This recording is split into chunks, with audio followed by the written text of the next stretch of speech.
Live from CBS North Carolina, this is the Road to the Championship.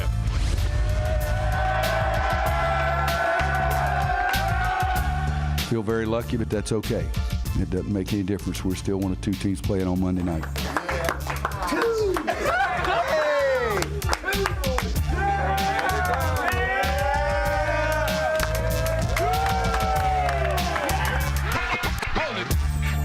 Sitting here at 37-1 and playing the last game of the season. We've heard the conference. We've heard we haven't played tight games, that we're not tough. We've heard everything.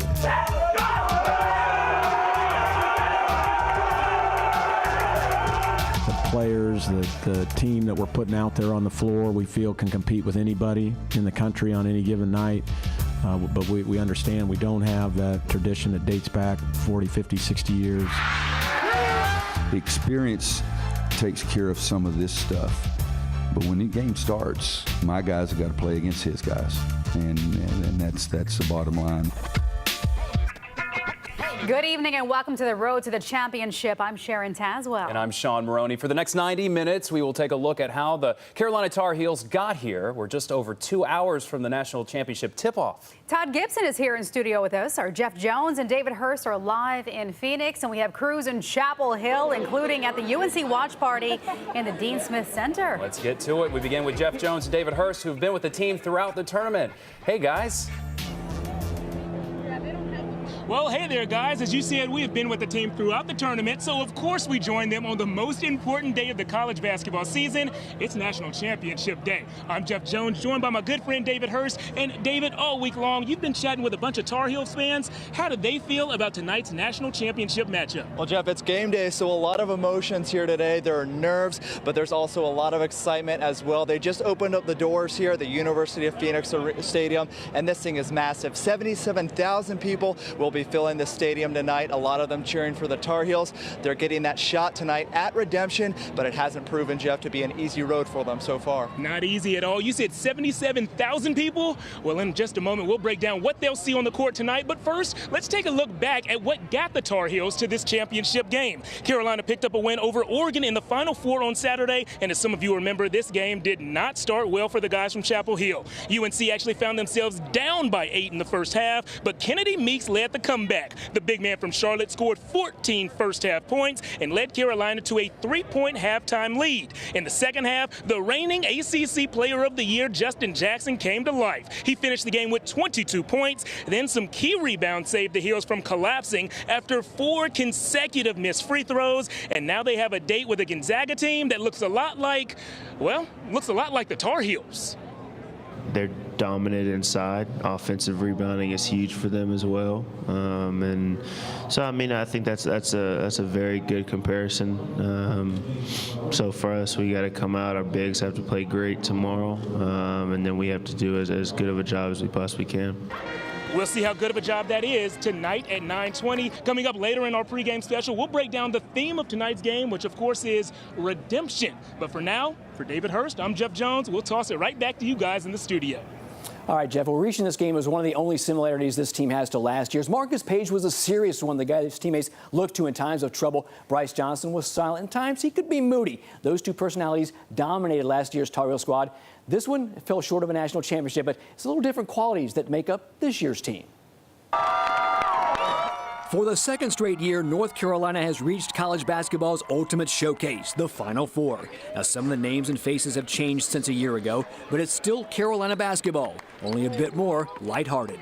This year's team, again, the seriousness of Marcus is gone, the quietness of Bryce is gone. Now it's Theo and Joel and those guys, and I mean, it's Comedy Express out there half the time. So they're closer together because they're all idiots. Oh, this team does have some characters, including press conference crashing Theo Benson. Where my chariot?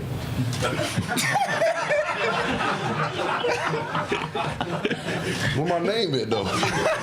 The Final Four was the most fun all of us have ever had in basketball. And so for us, we're going to go, and we're getting there a day earlier this time, so we're going to go and enjoy the experience. And then Saturday, it's all business. There have been some bumps along the way, but this team has indeed taken care of business to this point.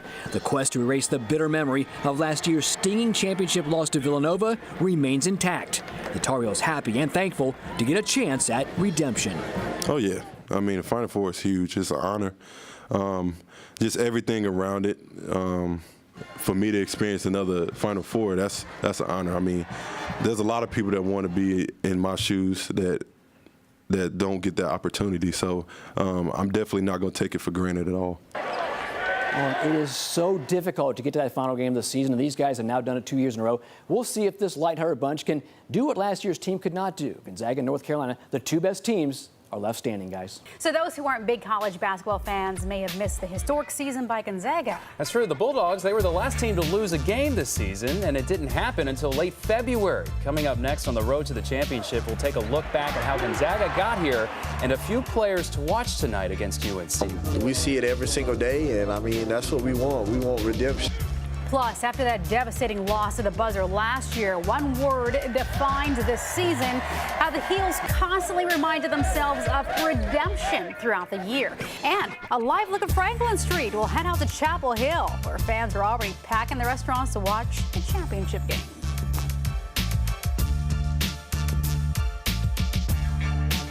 Let's get straight to basketball again. We already saw how UNC got here. Now to Gonzaga, with only one loss so far in the season. They beat South Carolina to get to the championship. Todd Gibson here now with a look at how things went in that game. And Gibby, that was a close game too. Well, it sure did look like it would be close after Gonzaga jumped out to a double-digit lead in the second half. But South Carolina fought back to make it a game late. Gamecocks erased the Zags' 14-point lead with a 14-point run late in the game, but the top seeds in the West were able to hold on for the 77-73 win and a spot opposite North Carolina tonight. The Bulldogs' first ever trip to the Final Four will see them play for a national championship. This Gonzaga program, for years a West Coast power, now has a chance to raise a banner, and their fans couldn't be more excited. I mean, I can't tell you the outpouring and the support and all the people that are coming from all over the world, literally all over the world, to come watch us this weekend. All right, Gibby, thank you. And, of course, some of the Carolina players will have to step up big in order to win tonight. UNC's Isaiah Hicks, he's hoping to make a name for himself. He struggled a little in the tournament, but his fans, they have faith. And one of his biggest fans is actually in Phoenix for the big game. Our Jeff Jones is live with Hicks's former high school coach, and no doubt he's proud of his former player. Oh, he's definitely proud, Sean. You called Coach Brunelli here one of Isaiah's biggest fans. I'd also call him a mentor and a former head coach. We are joined by Coach Leo Brunelli. And Coach Brunelli, I just want to start off by kind of asking you, what kind of person is Isaiah? You know, we see him from the outside looking in, but I know you have a personal relationship with him. What kind of person is he? Well, Isaiah is exactly what you see. One of the greatest players ever to play in high school basketball in North Carolina. But the most important thing, he's even a better person than that. And that's pretty special. Wow, that's great. I know that you've spoken with him recently. You know, this is a very big time in his life, his senior year, making this run through March Madness. What's his state of mind during this time of the season? How is he feeling? He feels really good. Most of our conversations are really about how you doing? Are you sleeping well, eating well? How's classes going? He has all that other stuff aside. I'm just there to support him, let him know I'm here for him if he needs me, and everything else is bonus. I'm just so proud of the young man and what he's done for Oxford and JFF High School. He definitely put the school and the city on the map. If you could talk to Isaiah, maybe not now, maybe 15, 20 minutes before tip-off tonight, what kind of advice would you give him in his last game as a Tar Heel? Probably the same that we did 4 years ago when we won the state championship. Have fun and enjoy the journey. We tried to make sure that they understood all this extra time and work and effort is part of the plan. And just to have fun and enjoy it. He's a great player, and let everything else take care of itself after the tip-off. Have fun and enjoy it. That sounds great. I had fun interviewing you, and we're going to have fun watching that game. Thank you for joining us, Coach. We'll toss it back to you guys in the station. And you know, for the biggest stage of this game in their careers, it takes a lot of folks sitting on the sidelines to help get them there. So it's nice to hear from the coach out of that. I was just going to say, it's coaches like him that really can make a difference in a student like Isaiah. Wow, that's great. Well, one spot on Franklin Street, well, it's been a favorite for basketball players and students alike for decades now. That's true. Sutton's Drug Store, it's been serving up hot meals to Carolina fans for 94 years. We have Lenny Rosenbluth that comes in every morning and eats breakfast from the 57 team. Still ahead on the road to the championship, we will hear from the grill master and fans on what makes Sutton's and Franklin Street so special. This is the road to the championship. Fans camping on Franklin Street overnight waiting for viewing party tickets to Top of the Hill. It is the place to watch the game on Franklin Street, and our AJ Janaval is there live. AJ, you've been there since our 5 o'clock newscast. Is excitement mounting behind you or what? Well, Sharon, it has gotten a little bit busier since we were here at 5. You can see behind me, it is packed. Now, earlier, the owners here at Top of the Hill said they got about 500 people coming in to all the different parts of the restaurant. People who waited out in the cold 50-degree temperatures last night to get the chance to get a ticket. Now, I'm joined by my buddy, Jackson Summers. I was talking to him last night, and what's so fascinating about Jackson is while many people were on chairs and other kind of things, he brought out a, what did you bring out, Jackson? We brought out a couch. Yeah. I mean, you know, we have our usual Sunday night routine is sitting on the couch, so why change our routine when we're just waiting for tickets? How did you get the couch? Well, yeah, so my roommate actually has a truck, and so one of us volunteered to switch out with another friend, went to the house, got the couch, and it was a pretty quick transition. Now tell me, because you had to put the couch back early in the evening, you weren't expecting to go back in around 3 a.m. Yeah. How did you make that work? Well, unfortunately, there was no traffic around 3 a.m., so we were able to pull over, kind of put the flashers on, throw the couch on, and came home with our couch and our Topo tickets, which got us in tonight. So, 2 things we really wanted. Awesome. Well, other people like Jackson and his friends, all these guys were here on the couch last night. They're here for the long haul. They're going to be sitting right here watching the game in just a few short hours. And we're going to be here too. We'll have a lot more from Chapel Hill. We're reporting live here in Chapel Hill. I'm AJ Jandeville for CBS North Carolina. Oh, that's how college memories are made. AJ, thank you. And Tar Heel fans from all over the country, they're in Phoenix right now, hoping to see UNC bring home a national championship. CBS North Carolina's David Hurst has more on just how far some will actually go to see UNC play. David? Yeah, Sean, from North Carolina out to California, Tar Heels from all over the country came out here to Phoenix to get a shot at redemption after last year's devastating loss in the national championship. Carolina Blue is filling up Phoenix, Arizona as Tar Heel fans get ready for their big national championship matchup. My favorite team's playing this weekend. Figured I might take a chance, see if they couldn't win a championship this year. Fans who live on the West Coast rarely get to see the Tar Heels play in person, and for some, it will be their very first time. It'll be exciting to finally see a game, and the game, you know, the championship game. More than 77,000 fans will be filling up the University of Phoenix Stadium tonight. Fans who went to the semifinal game against Oregon say the atmosphere is like nothing else in sports. It's an incredible thing. You never expect to see that many people at a basketball game, and you're stuffed inside a football arena, and it seems like it just keeps getting wider and wider and wider. It was tense. It was awesome. It was loud. The place is huge. Everyone was screaming. It was pretty intense. It was cool. And while some UNC fans have some pregame nerves, others are confident the Tar Heels will be able to bring home their 6th national championship. I'm actually expecting to sit back and relax because I think we're going to blow them out. And guys, I'm joined here by some Tar Heel fans ahead of the national championship game tonight. Guys, how we feeling? Yeah! There you go. We're ready. What about you guys? We'll send it back to you in the studio. Oh, I know we're ready here at CBS North Bring Carolina. It on. Now, while the fans are from all over the country, 2 of the best Tar Heel players, they're from Texas and Florida, but 2 of their best big men, they're from right here in North Carolina. And that includes Oxford's Isaiah Hicks. He starts dribbling up the court now, my heart fibrillates quite rapidly. Well, look at the big man's journey from ball handler in Granville County to back-to-back national championship games. Plus, with 6 blocks, you know, my career high is 7, but, you know, 6 is still good. Well, the Bulldogs, they have some good big men of their own, including one very large man from Poland. What you need to know about the Gonzaga front court when the road to the championship returns right here on CBS North Carolina. Live from CBS North Carolina, this is is the road to the championship. For Justin Jackson has continued to shoot pretty well through the tournament. Another UNC forward has struggled. Isaiah Hicks was 1 of 12 against Oregon. Hicks comes from a small town of Oxford, population 8,907. It was where Hicks grew up. It was where he became a star before heading off to North Carolina. At Oxford Webb High School, Hicks was a McDonald's All-American. He was a state player of the year and led the Warriors to a 3A state title, scoring 34 points and grabbing an amazing 30 rebounds in the championship game. Honestly, high school, I did that, because I had to. Now, I'm not a point guard, so I would need to do all that. He starts dribbling up the court. Now my heart fibrillates quite rapidly. I want him to throw the ball to Joel and Theo and those guys, but I thought we were getting a great player, a great young man, a man that I was going to really enjoy coaching. His days of dribbling the ball up the court have long since passed. That skinny kid from Oxford is now a power forward, making his living muscling down low with the big boys.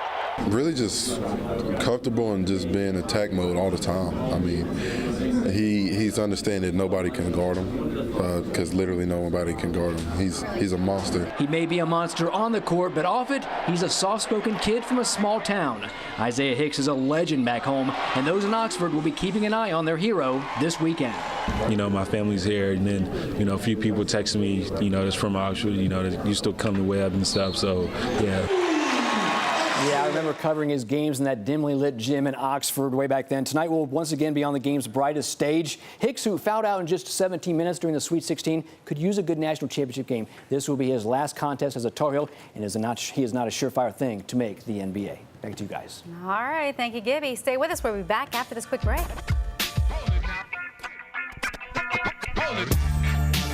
This is the road to the championship.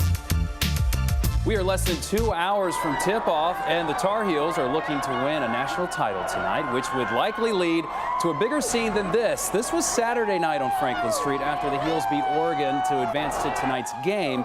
Lots of happy fans of all ages, most of them, though, students celebrating in the street. Franklin Street will no doubt be packed tonight as Carolina fans here at home get ready to watch the game. Yeah, for sure. CBS North Carolina's Kelly Kennedy shows us one local spot that's been a favorite of fans and players for decades.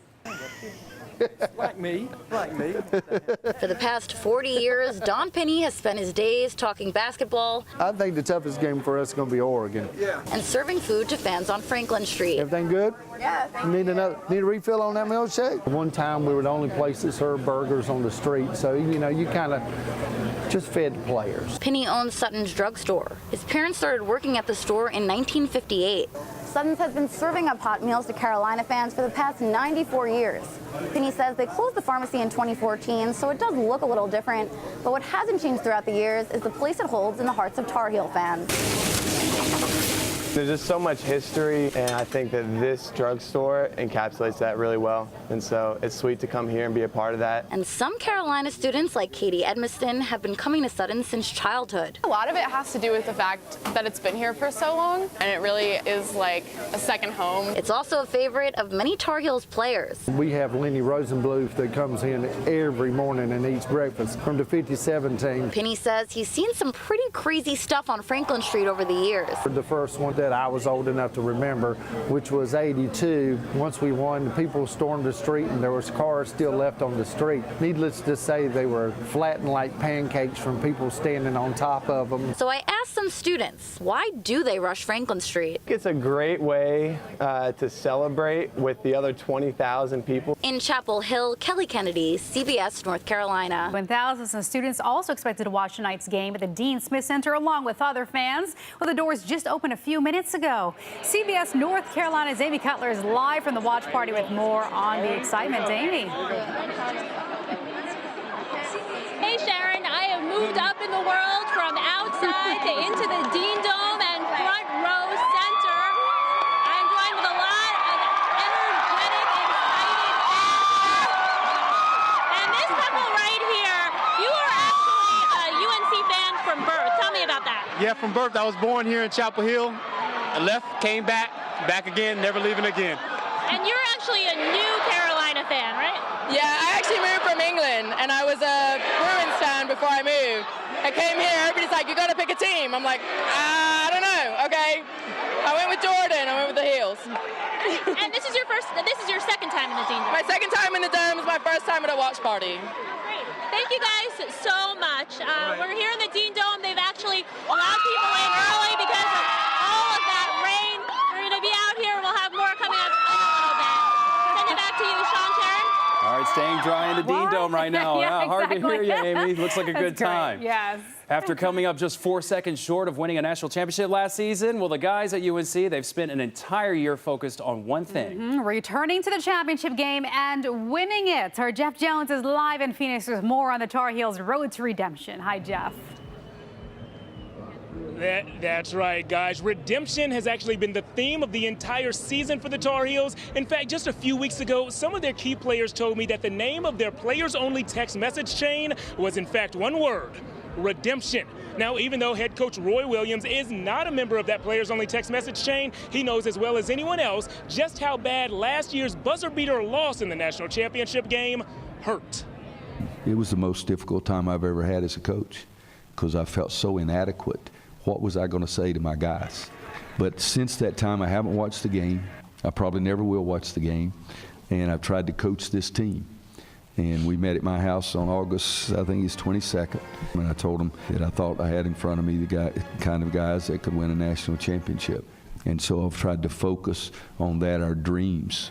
And I really have not gone to bed every night thinking about that game. I've gone to bed every night trying to think how I could coach this team to the best of my ability. Well, it has been 364 days since that painful loss, and now the Tar Heels are just hours away from redemption. Guys, remember, this quest for redemption is not something new. This has been going on for months, and win or lose in a few hours, we're going to know a whole lot. I will send it back to you guys in the station right about now. Well, we are getting ever closer to tip-off in Phoenix. Coming up, Gibby and Jeff Jones break down the keys to the game for both teams. Plus, I'm a big Tar Heel fan, except for when they play Gonzaga, of course, and she's a big Gonzaga fan, except for when they play Tar Heels. We'll meet the Hillsborough couple who's having an interesting night tonight. One is a Gonzaga fan, the other a UNC alum. Their story ahead on the road to the championship.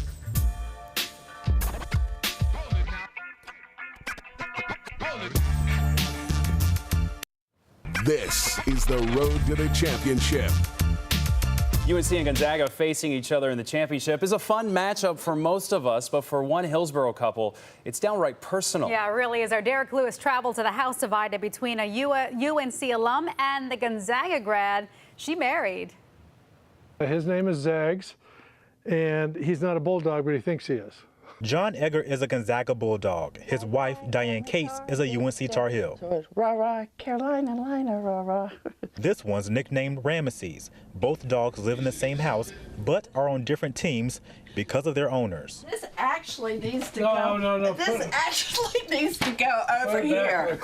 This debate could be one of many if the Tar Heels and Bulldogs play each other for the national championship. We just support them both, 100%, except for if they make it to play each other in the championship game, then it's going to be interesting. But, you know, I'd love the opportunity. According to ESPN, the Tar Heels have been in an NCAA tournament 47 times, the Bulldogs 19. I just want the Tar Heels to do the very best they can. Despite the few arguments, both John and Diane say they really support the other's team. I'm a big Tar Heel fan, except for when they play Gonzaga, of course. And she's a big Gonzaga fan, except for when they play Tar Heels. Supporting different teams is nothing new in the family. From the dogs to the children, one who graduated from UNC and two from Duke, they say it's all fun and games. In Hillsborough, I'm Derek Lewis, CBS North Carolina. Well, they always say you want to marry up, so. So the Gonzaga or did the all UNC? right? Okay.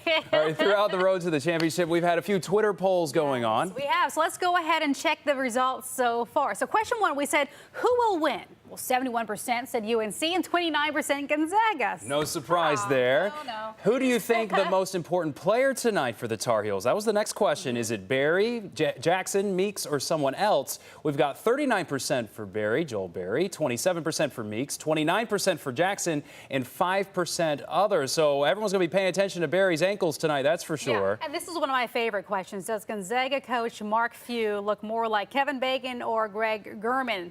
Well, the winner, Greg Gurman, 60% said that. The newsroom had Kevin Bacon on that one. Yeah, we did. Well, there you go. Well, we've heard it from the viewers. All right, so let's get serious and take a closer look at both of these teams tonight. Yeah, starting with Gonzaga, Gibby's here with a breakdown of the Bulldogs. Hey, Gibby. Hey, guys. Well, the Zags are going to win it all. 3 players most likely will be key. Gonzaga plays great defense while leaning on a trio of scoring threats. Front and center is junior guard Nigel Williams-Goss. He is the player that makes the Zags go. Theo Pinson, UNC's best defensive player, will most likely draw the assignment of guarding Williams-Goss, a huge challenge. The Oregon native has scored 20 or more points in 3 of the Bulldogs tournament games, including 23 in a 77-73 win over South Carolina. If the Tar Heels can slow down Williams-Goss, they've got a great chance to win. North Carolina should also know where Shemek Karnowski is at all times. He shouldn't be too hard to find since he stands 7'1" and weighs more than 300 pounds. The Heels' Kenny Meeks has his work cut out for him. Karnowski has great footwork in the paint and can score down low with the best of them. He's also a great passer for a big man. He'll be able to guard Meeks one-on-one, giving the Bulldogs a big boost defensively. And what an addition Zach Collins has been. He's a freshman. Zach has been coming off the bench for Gonzaga and providing a spark. His 14 points, 13 rebounds, 6 blocks against the Gamecocks was a lifesaver for the Zags. He is a matchup nightmare for North Carolina, able to score down low and hit from the outside. These 3 players plus guard Jordan Matthews are Gonzaga's best players. If North Carolina can find a way to contain them, and it won't be easy, the Tar Heels should be cutting down the nets tonight in Phoenix. And speaking of Phoenix, Jeff Jones is live with a closer look at who the Tar Heels should watch for tonight. Hey there, Jeff.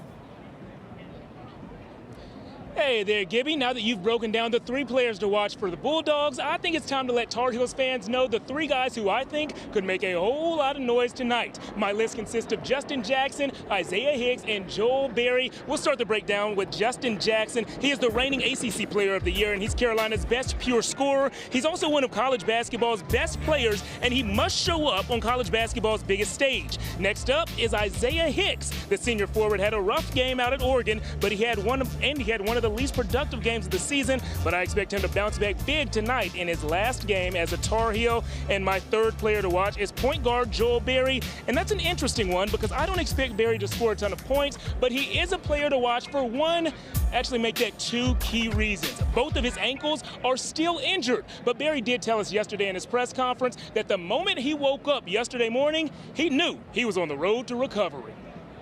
I actually feel better. I woke up this morning and didn't have any stiffness, and that was my biggest worry. And, you know, we got all day to rest, and I know we have practice and everything. Theo, do you know how he's talking about we got practice? He knows I'm going to hold him out of a lot of the stuff today. I got practice. Theo's got practice. Keep it tuned right here all through the game and for your post-game coverage right here on CBS North Carolina. We'll send it back to you guys in the studio. All right, good luck with that battle there. So game time starts at 9:20. We will be here after the game. We'll see you then. Enjoy it.